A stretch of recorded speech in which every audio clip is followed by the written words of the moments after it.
লাউয়ের আগা খাইলাম ডোগা খাইলাম রে।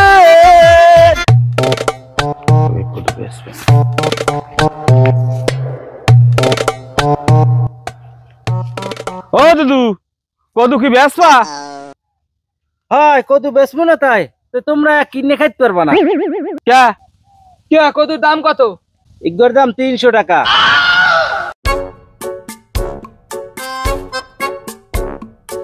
কি করলাম না দাম নেই পড়ে গেছে বুঝছো। ও কি এত দাম কা কদুর? ক্যা তোমরা জানো না মুই সেরা কৃষক। তুমি সেরা আর যাও এইতে কদুর কি এত দাম?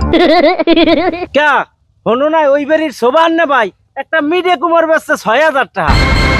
কে আমেরও কদুতে আছে কি? মোর এই কদুর প্রত্যেকটা আড়িতে সাবান দিলে সাদা সার, লাল সার, কালা সার সব পাবি। আচ্ছা এতবার পামু তাহলে কদু এত রুকা? এতটু থাকলে কি হইবে? ইডুর মধ্যে সব ভিটামিন। এটা হইছে সারের অনুপ্রেরণায়। কথাটা কেমন হয়ে গেলে না?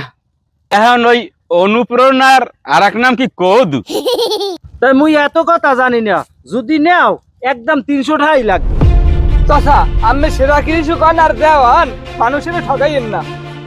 এবারা তুই বেশি কথা কইস না, তুই বোঝো বেশি। মোর একটা পার্সোনালিটি আছে না, মুই সেরা কৃষক। ওই দেখো দেখো দেখো করলা গাছ মারা যাওয়ার পর একাল মাথা মোতা সব গেছে গেছে গেছে। হয় আমি ঠিক কথা কইছেন। আমের 20 টাকা দিয়ে দেন কদুটা। ওইছে ওইছে থাম, এতে কদুর ছোলাও পাবি না। আর একটা কথা হন, এই কদুর আনতে চিংড়ি মাছও লাগবে না। এই কদু গাছের গোড়ায় চিংড়ি মাছের জোগা দিলাম। সাদের লাউ বানাইলো মোরে বৈরাগী, সাদের লাউ বানাইলো মোরে বৈরাগী। লাউয়ের আহাগা খাইলাম ডোগা গো খাইলাম রে।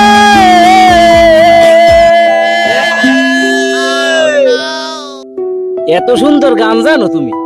তোমার লাউ টাহাই দেওয়া লাগবে না, তুমি লাউ লইয়া চলে যাও। লাউয়ের আহাগা খাইলাম ডোগা খাইলাম রে। লাউয়ের লাউ দিয়া বানাই ডুগডুগি, সাদের লাউ বানাইলো মোরে বৈরাগী, সাদের লাউ